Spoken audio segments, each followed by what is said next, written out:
Hello. Have you always wondered why you have to authenticate yourself so many times on different devices that you own? Have you always wondered whether it's a possibility to build an experience that allows you to use one of your personal gadgets or your IoT devices to unlock PC with? Well, the good news is with the next version of Windows, you can exactly do that. We have built a framework that allows you to build an app on Windows and use one of your favorite devices to unlock the Windows the way you want it. My name is Anush Saburi, and for the next 15 minutes, I'm going to walk you through how that could be done. The type of things that you can do with this framework are endless. It is very common for people to have fitness bands these days. They use that for tracking their health records, perhaps knowing what's next on their calendar. But now with this framework, you can actually use your fitness band as a way of authentication to Windows. If you have a fitness band that has already authenticated you, with this framework, you can unlock your PC with it too. Perhaps the user can start by doing a special gesture, clapping hands if you will. And that's all it takes to unlock the PC. It's really cool, isn't it? Personal phones is very common. Almost everybody these days have some form of phone in their pocket. And with this framework, you can now use that and leverage it as a way to authenticate to Windows and unlock it. Many commercial entities have these USB tokens that are given out to employees as a second factor authentication. Now with our framework, those form factors can natively plug into it and be able to unlock PC. Again, commercials have badges for their employees that allows them to get physical access to the building. Now, one can also build an app and be able to leverage the same form factor to get logical access and unlock Windows. So now a badge can both open doors and windows. And again, that's not the end of what you can do with this framework. The sky is your limit. And what this framework wants to do is to enable you as a developer to build the experience that is right for your customer and your user.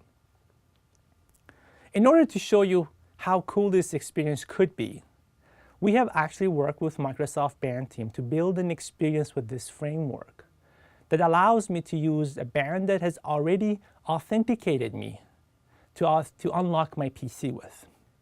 I think the best way that I could show you how strong this framework could be is to actually show you a demo.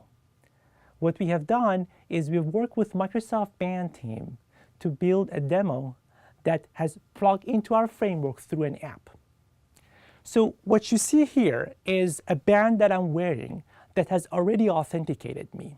And what you're seeing here is another PC that has already been registered with this band. So when I hit the space bar here, the PC wakes up and detects that I'm wearing a band that has already been authenticated. And it goes ahead and unlocks itself. On the band side, I will receive a notification that that just happened, and then I have an option to say, nope, that's not what I meant. And I can go ahead and lock the PC. I want to call out that these experiences are at early stages of development, and some of the strings and experiences might change at production, but I hope you can see where we're going with this framework. So let's go ahead and see how it works. Let me go ahead and hit the space bar. Immediately the PC unlocks, and I get a haptic feedback that something happened. I can say, nope, that's not what I meant, and the PC goes back to the lock screen. And just show it one more time, I can do this and basically unlock my PC. You can only imagine the convenience that the user can have compared to typing a long password on that PC. In order to visualize what Microsoft Passport and Windows Hello are about, this diagram could be useful.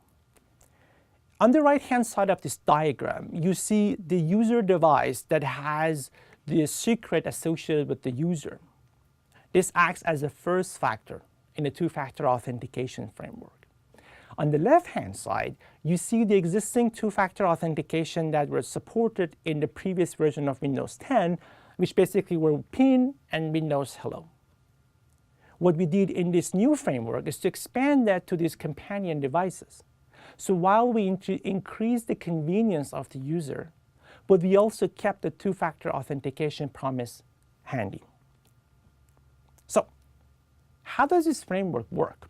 Well, the way this framework works is that we have introduced a new credential provider and a service, an authentication service in Windows that manages all these companion devices. So from now on, I'll be using the term companion device to refer to all these personal gadgets, IoT devices, and whatever your creative minds can come up with. But we call them companion device. For you to plug into our framework, you need to build an app on the PC side. This app is responsible for all things related to communicating to the device, including discovery of the device, communication with the device, managing errors, and all that. And you also have to provide a similar app or service on the companion device in order to exchange the secrets we need for our protocol, which we'll get to later. The protocol that you pick to talk to the companion device from your app is completely your choice. You can decide to use Bluetooth, BLE, NFC, Wi-Fi, Wi-Fi Direct, QR code, or whatever you want to come up with. It's your choice. We also wanted you to think about this kind of experiences as two human beings talking to each other. Because at the end of the day, a companion device needs to talk to a PC. So why can't it be social? Think about how people interact, right? When I want to start talking to another person, I start by showing an intent that I want to talk, perhaps turning my body or an eye contact. This acts as the intent signal for me to start talking. When you think about a companion device acting as a gesture for the user, you may want to think about a way for the user to declare that they have the intent of actually using the device. Perhaps the twist of the arm or the clapping of the hand is the intent of the user that I want to unlock my PC. Or it could be that I hit the spacebar on the PC. But think about it the way two people would talk. Second is when you go to a room full of people and you want to talk to a specific person, you find a way to kind of tell them that I want to talk to you, not anybody else, right? And perhaps this could be the same as eye contact. Why can't we build a similar thing for devices? If the same companion device is paired with multiple PC, think about how user will tell you which device they want to unlock. And finally, imagine you want to pick up a phone and talk about a secret project or a secret you want to share with a friend. You make sure that the person on the other side of the call is the actual person you want to talk to. You want to make sure that you are talking to the right person. So when you think about companion devices, you need to make sure that only the owner of that companion device should be able to use it to talk to PC. And that's where the user presence signal comes into place. So if you think about this, what we're recommending you to do is to think about this experience as a very natural experience, something that is built on what people are used to, something that I show my intent, I tell you which PC I want to unlock, and then I prove that I am the owner of the companion device, right? So the intent signal, disambiguation signal, and user presence signal. We're going to use this terminology later, so I wanted to bring it up a little bit early. From a user flow perspective, it's very simple. The user starts by setting up a PIN for the PC, and that's very simple. They navigate to the setting page, accounts, sign-in option, set up a PIN. Once they do that, then they have to download your app. And once they have your app, and your app walks them through the registration process, then that's it. They can start using your app and your companion device to unlock PC. The app can be closed after that, it doesn't matter. We make sure to wake up your app at the right time, and we'll get back to that later. In terms of helping user navigate through the states, because there is some kind of unobservable communication going between the PC and the companion device, we provide messaging on behalf of your app to the user. These messages show in the logon UI as an example that is shown here, and are provided by Windows, which means that you don't have to worry about localization. will take care of that for you. While convenience is a very important factor in using companion devices, we wanted to make sure that we still preserve the security of Microsoft Passport. With that in mind, we set two principles in terms of using these devices. Number one is that the PC can never be unlocked without companion device being nearby. We achieved this goal by introducing an HMAC key that is stored on the companion device and is used to encrypt the security token that is required to unlock Windows. So without the companion device present, the actual key required to decrypt the security token required to unlock PC cannot be found. Number two promise is to make sure that the companion device only talks to the PCs that it's been registered with. And similarly, the PC only talks to the companion device that it has been registered with. We achieved this with yet another second HMAC key that is shared across the PC and the companion device. And with that shared secret, they can mutually authenticate each other. So the first HMAC key is only stored on the companion device. The second HMAC key is stored on both, and these are different keys. Okay, so now let's look at a little bit about registration. The registration is fairly simple. Actually, in summary, there are 4 APIs that you need to deal with to work with our framework, and I cannot imagine a simpler way to do that. In terms of registration, there are certain things you need to keep in mind. You need to declare a certain capability in your app. I'll show you how that's done. And then you need to register a background task. This background task is mainly responsible for unlocking the device when the lock screen comes down. It is the way for us to wake up your app and have it communicate to the companion device. So it's very important that you register one, otherwise you would not be running under the lock screen. Obviously, you need to establish the 2 HMAC keys that I mentioned earlier, and if there are signals that you need to establish, as we discussed at the beginning of this conversation, we also need to make sure that you set them up at registration time. Once those are set, and once you've declared what the device capabilities are, then you make your first call to our APIs using the request start registering device async. And then the outcome of that call allows you to make the second call, which is finish registering device async. And once you make those 2 API calls, then you make sure that the device, the companion device, gets the HMAC keys, and the app discards any copies it might have. It's very simple. All right. So let me actually show you in the code how you can declare the capabilities and the registration part. So here's the manifest of the app. As you can see, it has a restricted capability called secondary authentication factor. And when you put that capability in your app, and then you want to upload your app to the App Store, that triggers a process that will require a one-to-one conversation with us to understand certain ways or certain questions about how you implemented this framework. So that's one capability that needs to be in your app manifest before it can be loaded into our framework. The second thing that I want to call out here is about the background task in the manifest. So obviously, this is a category that you need to use to register your background task. And the entry point for your background task is basically the namespace of the class in which your background task relies. So this is the class name, test task in this example. And then this is the actual namespace. So if you look at the background task CPP, let me go all the way up here. Here is basically, it's borrowed from here, namespace and the class name. And this is telling us what to run when your background task is fired.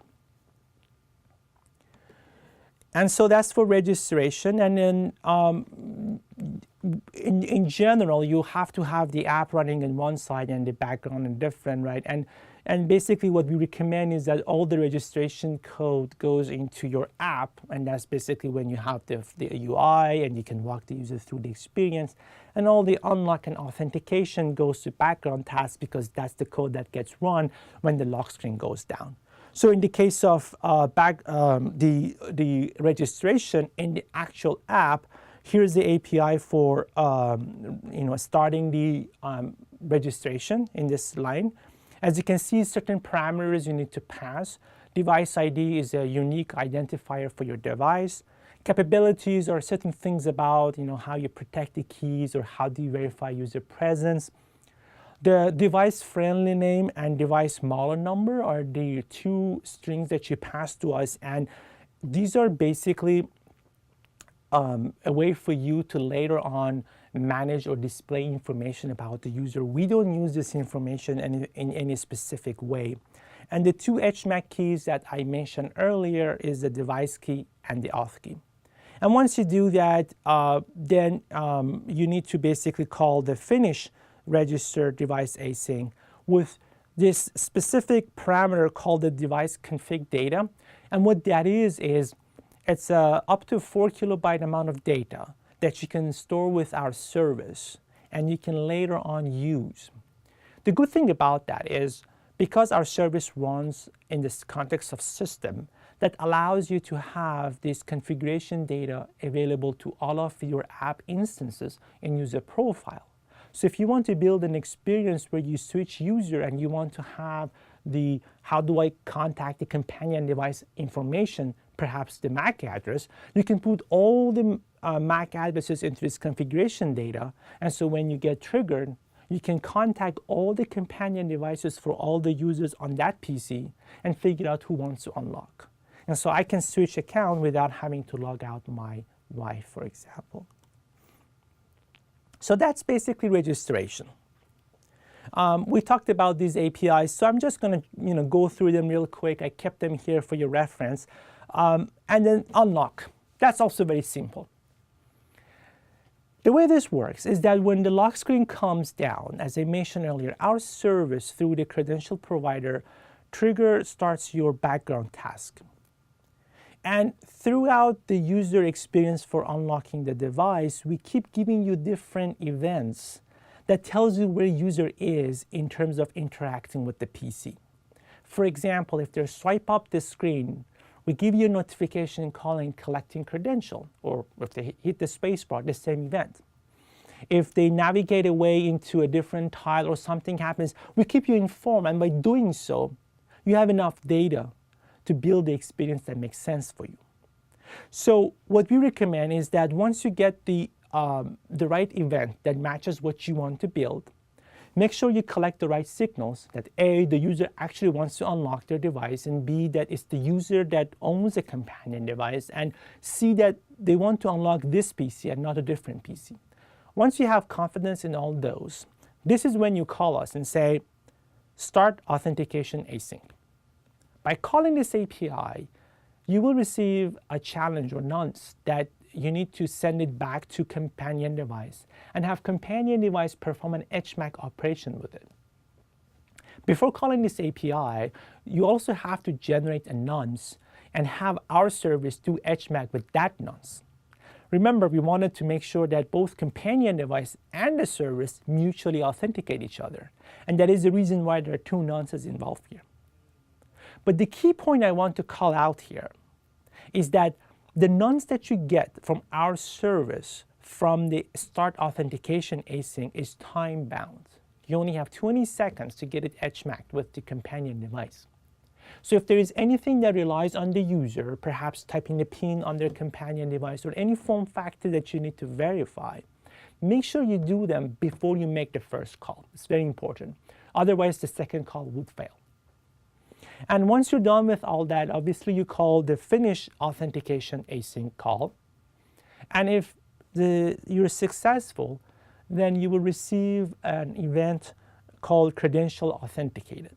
Now, keep in mind that if there are multiple companion devices registered with that PC, any of those could unlock the PC. So what we do is when we fire this event, we also include the device ID that mapped to the one that actually succeeded with authentication.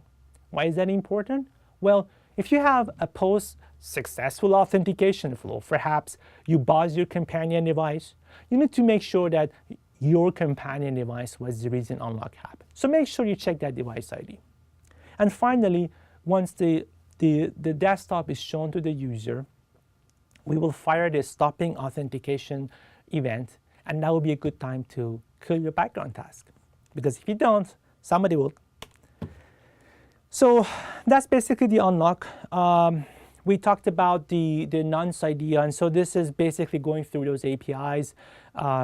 The device ID is something that you pass that declares which device you want to use to unlock, so the service knows which HMAC to use. And then you also pass the nonce that you generated in your app to our service, such that our service can authenticate itself to the companion device. And then you take that and send it back to the companion device. I don't have the detail of the protocol. We kind of do a bunch of concatenation and return two different HMACs. But anyhow, at the end, you get those two and give it back to us, and then we can authenticate the companion device and allow the unlock to happen. There are details about this in documentation that we will provide, and so I don't want to get into those details. I will provide some email address at the end. We can always take those questions offline. There are certain notes that I want to call before I close on this. The security of this system relies on how well you protect the HMAC keys and also how well you verify the user presence. For both of these categories, there are existing best practices. For example, make sure that the HMAC keys are protected against offline attacks, cloning, exportability. Your user presence check ideally should be protected against spoofing. They should provide uniqueness as much as they can and also protect against things like anti-hammering, and it still be usable. So reliability should be really good, right? And so, these are really the commonly known best practices that exist in the literature around how well you can protect this. In terms of management, there are certain things that Windows does on your behalf. We take care of all the authentication when it comes to MSA or Azure or Active Directory. But what we don't provide is in providing a kind of a central portal for an admin or a user to go and see all of the companion devices they have registered with any of their devices.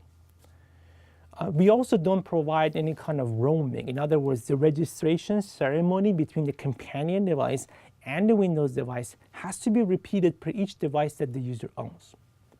That being said, these are something that you can build as an app developer through some perhaps service. And one thing that I should say is that the unregistration process is something that your app has to provide to the user as an option, the same way as you do the registration. We didn't talk about the unregistered APIs, and I left it as a follow-up on our MSDN documentation, but I have to call it out that make sure you provide such flows for the user. Imagine a case when a user loses one of their companion device. They need to be able back to your app and declare that they have lost. So at least you can tell Windows about this and allow us to also remove it from the framework. In terms of policy, the IT admin might have a couple of options here. There is obviously a bigger on and off switch so that an enterprise can decide that companion device is not the right thing for them. They can also limit the class of devices that can be deployed in their environment through Windows App Locker. And if, let's say, a breach is detected in a class of devices, they can simply take out that app that corresponds to that companion device and be able to revoke it across the board. That brings me to the end of this talk. I want you to take away from here is that this is a new framework in Windows that opens up tons of opportunities. And while I mentioned 4 use cases and you saw one demo, we have a lot of exciting products that are coming out of our partnership with the partners, and we can't wait to show you. But if you have other cool ideas, which we know you do, please reach out to us. We want to make sure we help you understand the security of this and the experiences that you can build as much as possible. We want you to be successful. And so if you want, please reach out to us at cdfonboard@microsoft.com. The CDF stands for Companion Device Framework, if you're wondering. And we'll walk you through this. And this also helps us when it comes to finally onboarding your app. You don't have to worry about the approval process because you already talked to us. So anyhow, thank you so much for your time. Looking forward to your emails. And please send us questions you may have. Thank you.